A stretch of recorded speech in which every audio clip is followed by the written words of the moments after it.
شهدت المباراة توترات وأحداثا مؤسفة، خاصة من جانب الجماهير المغربية، مما أدى إلى لجوء النادي الأهلي لتقديم شكوى رسمية للكاف، الاتحاد الإفريقي لكرة القدم.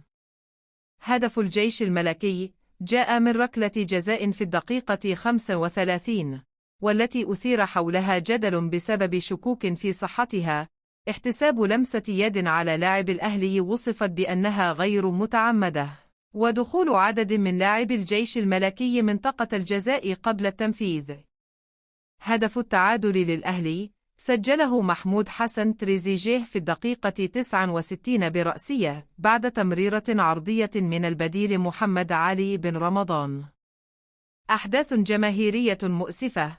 قامت جماهير الجيش الملكي بإلقاء قوارير المياه والمقذوفات، وذكر التقرير عن إلقاء آلات حادة على أرضية الملعب تجاه لاعبي الأهلي. سلوك غير رياضي. أظهرت بعض اللقطات محاولات من لاعبي الجيش الملكي لمنع لاعبي الأهلي من التقاط الأدوات الحادة التي ألقيت على أرضية الملعب، وهو ما أضاف إلى حالة التوتر. مخطط باتجاه ارتفاع موقف الأهلي بعد المباراة. بهذا التعادل، حافظ النادي الأهلي على صدارة جدول ترتيب المجموعة في دوري أبطال إفريقيا برصيد 4 نقاط.